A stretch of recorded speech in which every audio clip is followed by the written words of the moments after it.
is Geoff's Education Day. Geoff, you can share screen now. I can I indeed. think we're on marketing today, aren't we? We are. Hang on just Beautiful. a second while I get all this little tab sorted out. Can you all see that master slide that says BCW planning number 3? Yes, Thumbs up. Yep. fantastic. All right, that's it. So let's get going. All right, this is the third in the series of planning for next financial year things we've done.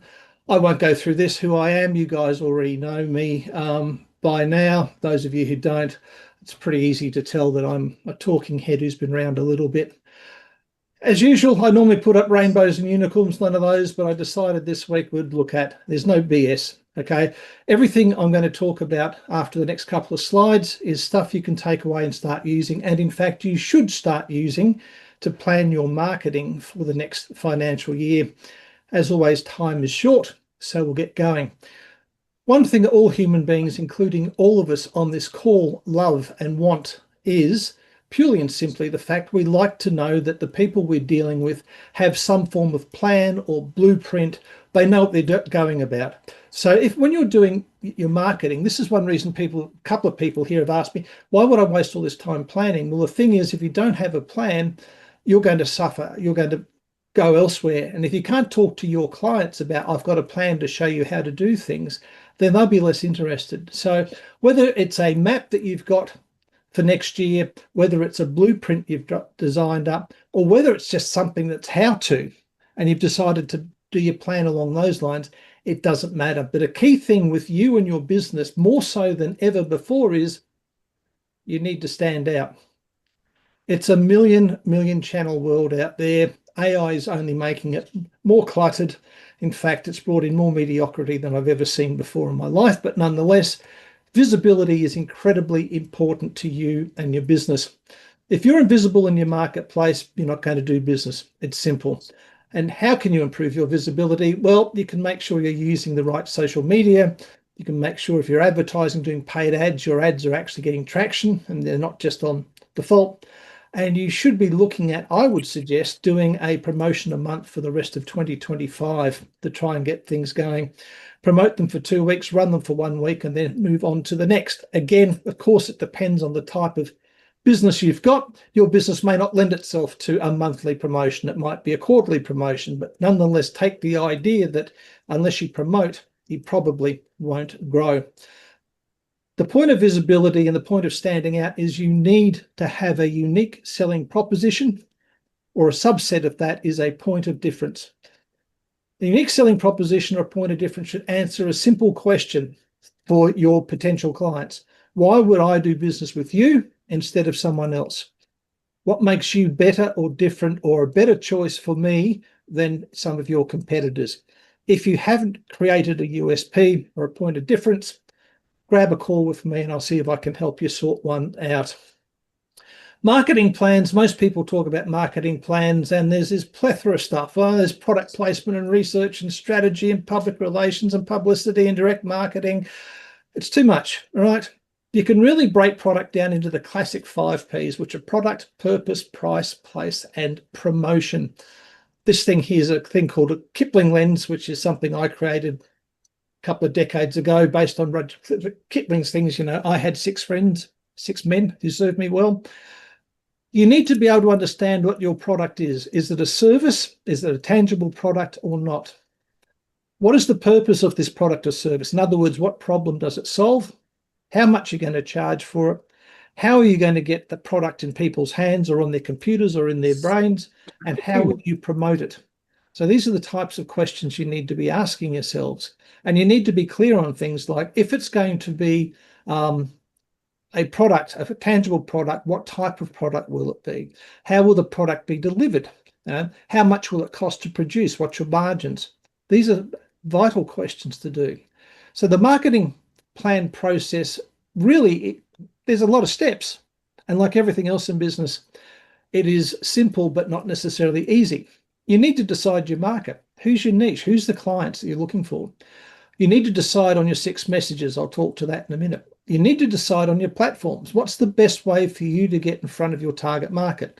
Is it Facebook? Is it Instagram? Is it LinkedIn? Is it Google ads? Is it newspaper ads? Is it radio ads? I don't know, but you need to understand where your people will be found so that they can hear it from you.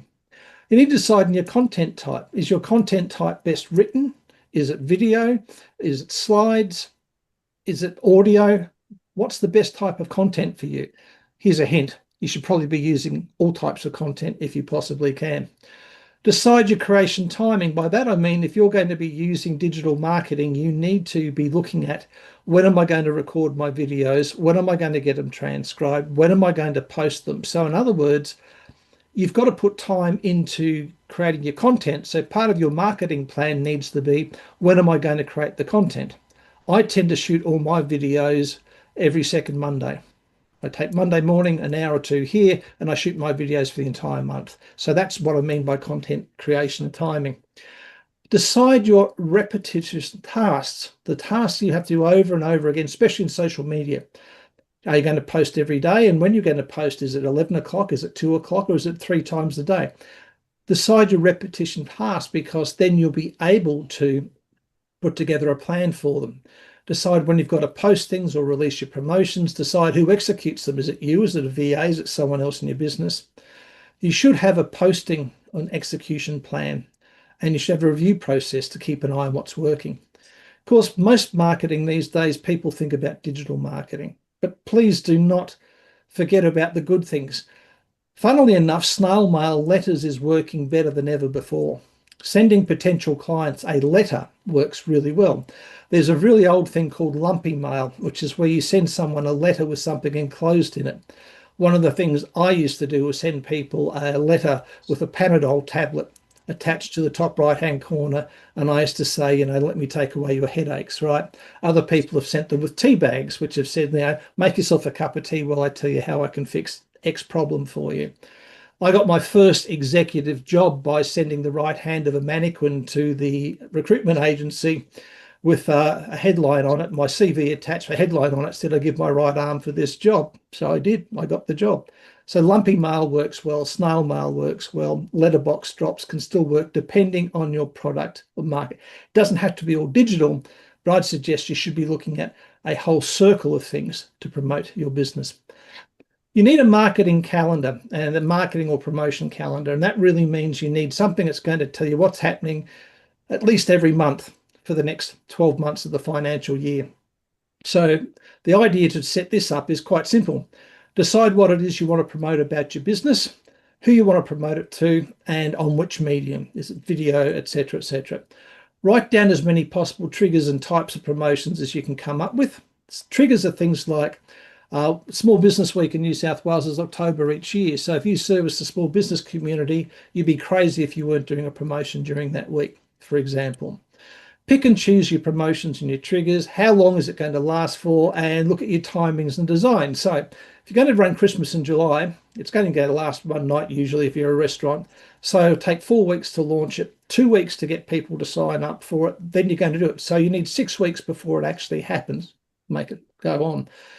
Frequency, how often will you run this promotion? Well, Christmas in July, you'll run that once a year, but maybe you've got a promotion you'll run every 2 months or 3 months, and then create the calendar. You all know I'm a huge fan of these wall calendars with 365 days on there, right? This one happens to be a financial year calendar. I work off a calendar year one, but you can go through and you can put your promotions in there and work back 6 weeks to get things happening. Here's some events for 2025. Right, so we all know New Year's Day and Christmas Day and Mother's Day and Father's Day, but International Women's Day, International Men's Day, Mental Health Month, World Suicide Prevention Day, there's Easter Day, there's a whole heap of things you can use as a trigger for a promotion. And if you're really stuck, you can have the My Cat's Having a Birthday promotion, or My Son's Just Turned 6. There's no limit to what you can come up with. A content talent calendar can look something like this. Now, this is only for 1 week in July, and some of my clients use this. You can see down the left-hand side, it says week 1 content, and then here's the different types of content they've got. Blog posts, Twitter, which should be X now, LinkedIn, Facebook, Instagram, TikTok, podcasts, YouTube, email, or events. What they simply do is they go through for whichever one of those they're doing during that particular week, and they write the content and what time it's going to be posted. And they might be doing blog posts 3 times a week, Twitter every single day, LinkedIn twice a week, a podcast once a week, or maybe not a week. But that's the level of detail you can get into. I don't necessarily recommend that, but it's really great to have this done and then just pass this on to your VA to execute for you. Of course, you can do the same thing with emails. If emails is your jam and the main thing you do, then where's the dates? What's the name of the email you're sending? What's the subject line? Which list are you sending it to if you're lucky enough to have numerous lists? And what segment of that list are you sending those things to? And then track your results. How many opens did you have? What was the delivery rate, etc. So you can create this type of thing as well. Or you can do something like this. I spoke before about repetitive tasks. You can just have a simple Monday to Friday thing. Who's supposed to do it and a tick when it's done. So who emailed to the list, who did Facebook posts, who did looked after Facebook comments, etc., etc. You can get as detailed as you want to. I tend to think for our size businesses is you have your wall chart, your wall calendar, and you whack on there a promotion, at least 3 or 4, one a quarter, say, and then figure out which ones you're going to do. And that can be enough. But if you really want to maximize your marketing, you need to be getting a bit detailed like this type of thing here. So the other way you can look at it is over 90 days, where you can go, right, frequency for social media posts is 5 to 7 times a week. What goes out every week at 8 a.m. is my blog posts or maybe a newsletter. 1 to 3 times a week, I have meetings with clients. 1 to 3 times a week, I might be doing networking events like this one or meetings. Once a month, I might be holding a workshop. At least once every 3 months, I'll be holding webinars. And at least once a week, I'll be having strategic partner meetings. Again, if you put it down and you format it, it's easy to do. And then with this, you just literally put a click where it happens. To create a promotional plan. So marketing plan encompasses everything, right? A promotional plan is the things you're promoting in your business. Simple. First step, decide what to promote. Then decide how many you're going to do in a year. Decide the type. Is it an online one? Is it a live one? Whatever. Decide where it's going to be done, when it's going to be done, how long will the promotion last? And then work back 6 to 9 weeks to make sure you've got everything together. You've done your pre-launch, you've done your launch, you've got your webinars, your video sales letters, etc. out there. And then after it's finished, allow yourself a week to review what's happened. Talk to people who purchased your product. Talk to people who didn't purchase and find out what went wrong. And I suggest you work in 90-day blocks. A 90-day block looks something like this. What's the promotion? What's the purpose of the promotion? Usually it's sales. What's the message of the promotion? What tools are you using? Facebook, video sales letters, etc. What platforms we put it on? And then again, what things are happening in what months. So you can capture in here 12 months worth of promotions quite easily. Or you can do it this way. Promotion, purpose, message, tools and platform, 6 months at a time. Give you an idea what it looks like filled in. Down the bottom here, here's one that a client of mine who was a vet did. So their promotion was dental, purpose was sales. The message was, has your pet got bad breath? It could be their teeth. And their platform was social media and letterbox flyers. They talked about vaccinations. That was purely and simply emails out. Paw care, in-store posters. And you can see from the clicks which months they ran these promotions. Something as simple as that gives you a great idea of what you're doing. So a 90-day promotional plan should work something like this. Decide what promotion or promotions you are running, what outcome you want for each. It may not be money, or the money's a good one because money equals choice, but it might be you want to increase the number of people you have following your newsletter or following you on Instagram. What platforms will you promote it on? When will the promotion start? When will it finish?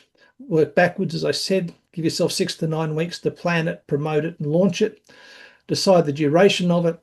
Have a post review of it, calendar them, put them into your calendar, the whole process from when it actually happens and when it starts, when you start the full planning, rinse and repeat. And then when you get to about day 75 in your 90 days, you should be planning the one that's happening next if you haven't done it already. A simple form like this can work.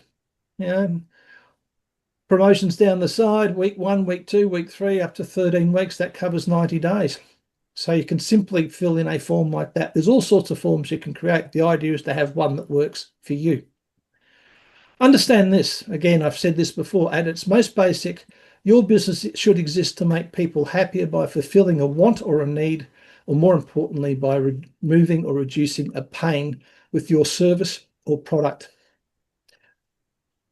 Some figures. How do you make $1 million? Well, you can sell your house if you live in Blacktown, because that'll give you $1 million. That's the average price of a house in Blacktown these days. But you can sell a $200 product to 5,000 people. You can get 250 people to pay $333 a month for 12 months. When you break the numbers down, it's a big number, but it seems easier to do. To make it even easier, $1 million equals 83 grand a month, 20 grand a week, $4,000 a day if you're working a 5-day week, or $174 an hour. Now, that may be out of reach for most of us to do that. But if you look at those numbers, it's a lot less scary to think about, how can I earn $200 an hour every hour I work? What can I create? What can I put online that people will buy and will tick over for me that's going to help with this sort of thing? Or what promotion can I run that's going to bring me in 20 grand for the week that I run it? Look at it that way. How do you create a marketing budget? There's a few terms on here. I don't want to bamboozle people with it, but the CPL is a cost per lead. So with this particular thing here, we're saying it's $166 per cost of getting a lead. On average, a customer spends 150 grand over 6 months. 40% of leads become what they call sales qualified leads. In other words, they're qualified to buy, and the close rate is 30%. So a little simple maths. We want to get $1 million in, and we know that we want to do it over 3 months, not 6. So that's half of the lifetime value of the customers. So we know to do that, we need 13 clients who are going to spend 75 grand over 3 months. If we've got 13 clients and we close them at 30%, that means we need to have 43 qualified leads to end up with the 13 clients. We know that 43 qualified leads, given that only 40% of leads become qualified, means that we've got to divide it by that. That means we need 108 leads. 108 leads at $166 cost per lead means our marketing budget for this promotion has to be $17,000. Make it simple is, if you've got a number that you want to attract and you've got an idea of how much your customer's lifetime value is, and you've heard me talk about it before, you can divide your target income by the average lifetime value of your customer. That'll tell you how many clients you need paying at the end of your promotion. And then you work your numbers up. Well, if I've got 10 clients that I need to get how many leads do I need to get to qualified leads, and how many qualified leads do I need to make clients? You can work it back. It is not that hard to work out your numbers for a marketing budget. Lots of people just go, oh, I'll throw 10 grand at it. But you might only need to spend 6, or maybe you need to spend 12. So something like this is worthwhile doing. My favorite, if you don't have a business budget, you should have, all right? Even if it's a very simple one, you can either do one yourself. There's lots of stuff. YouTube's full of things on how to set up a business budget. If you've got a bookkeeper or an accountant, they can and should help you set one up, just a simple one. It shouldn't be overly complex. Having some form of budget, some form of income target and cost control target is better than nothing. Because if you've got no budget, how are you going to track how well you're doing over the 12 months? Here's 4 winning strategies for you to think about with your promotions. Here's 4 ways you can help your business stand out from others. Speed. More and more human beings are literally hardwired to want instant results, right? They absolutely want things now. Risk. Customers will pay a premium if the risk is reduced, or for certainty. If they know I spend $100, I'm going to get $200 back. Price. If you're promoting yourself on price only, that only works if your entire business is based around being the cheapest. The best prices are those businesses that run cheap, but they provide a high value outcome at a cheaper price than their competitors. Think about Kmart providing cheap stuff, decent quality, and absolutely cleaning up in that marketplace over there. That's the type of thing that works. And ease. The easier you can make it for your customers to use your services or your products and attain their outcome, the easier it is. So if you can identify the friction points that they need to overcome and remove them, that will help you turn out. You don't have to dominate in all four, but you need to at least have a leading edge in one of them. If you master your processes, you can then craft your messaging on that. You can talk about the ease of achieving an outcome with people. Quick diversion, this is more advertising than not one of the things people have heard me talk about. Nearly always when people offer multiple prices, they start on the left-hand side with the cheapest price and go to the right-hand side with the dearest price. You'll see this one is the opposite. I've done this with clients for over 10 years now. And what happens with this is, yes, thank you. You did it, mate. I did with you. What happens here is that your low price, people still buy, but it remains largely unchanged. But what happens is you can pick up the 50% extra at the premium price. Your most preferred price also goes up by 15 to 20%. And the other ones stay the same. Most people have three prices. Thing is, people do a thing called price anchoring. The first price they see in relation to a product or service is what they start thinking it's worth. So if you start with your cheap price at $17, they think your product's worth $17, no matter how much extra you add into the top level. But the first price they see is $97. They price anchor at $97 and they're more likely to spend. So just think about how you promote things. If you've got multiple choices for costs, start with your most expensive one and go to your lowest one. Most important. Beware of overload. Marketing plans should be logical. They should produce sales. They should be goal orientated. They should be easy to activate. They should have a purpose. They should have a desired and known outcome, and they should be simple. Keep in mind, what matters most is in between our to-do list and our awareness of death. A lot of blah, blah, blah, blah about this, but really, already over the last two sessions, you should have decided what you want for the 2026 financial year. You should have reviewed your last financial year. You should have decided how much is enough in terms of money and all those other things. You should have done a good, bad you review. You should have completed a business review, the rear window one. You should have decided your priorities for the next financial year. You should have identified what revenue generation tools you're going to be using. You should have decided whether you're going to do it all yourself, whether you're going to accelerate it by using something like AI, or whether you're going to delegate it to staff or VAs. And you should have a repetitive task list in place so that you can, again, try and automate as much of that as possible. So your next steps now are literally review your last year marketing promotions. Even if you didn't have a plan, you must have done something to promote your business. Have a look at it and see if you can decide what worked or didn't work. Apply the good, bad, ugly format to it. What was good about your promotions last year? What was bad that you would need to learn from? And what was so ugly you never want to do them again? Review your products and services. Are they still relevant to the marketplace? Has there been a shift in pricing or content that you need to catch up with? Review your niche. Has your niche changed? Is maybe it's time to move on? We've just seen the project's been cancelled by Channel 10. Why? Because the niche that they were designed to go for basically doesn't consume free-to-air TV anymore. They have no niche left anymore. Right? Review your performance. How well promotions and things work. Decide what you want from your marketing this financial year. Yes, we want sales, but how many sales? And if you're doing multiple promotions, how much money per promotion do you want to get? You should create a marketing plan, even if it's just at top line, a promotional plan of what you're going to be doing every month or 2 months or 3 months, and then execute it. The key thing is you've got to take action. You've got to take lots of action if you want things to go ahead. If you want the forms I've mentioned here in the last couple of training sessions, book a call with me. I'll send them to you for free. They're worth thousands of dollars, but you can have them for free. All right. You all know that I think a lot of this particular gentleman. So creating problems is easy. We do it all the time. Finding solutions, ones that last and produce good results, require guts and care. Bottom line is, if you're in business, you're here to solve other people's problems. And the better you can do that, the more money you'll make. Here's something to take away with your planning. I first saw this from Tim Ferriss. For all the different areas of your life, including your business life and your job or whatever, is what's the one thing I can do that by doing it will make everything else easier or unnecessary. It's a great filter to use in your business. What's the one thing you can do for your business that will make it easier or make other things unnecessary in it? So again, if you'd like a hand, let's have a chat.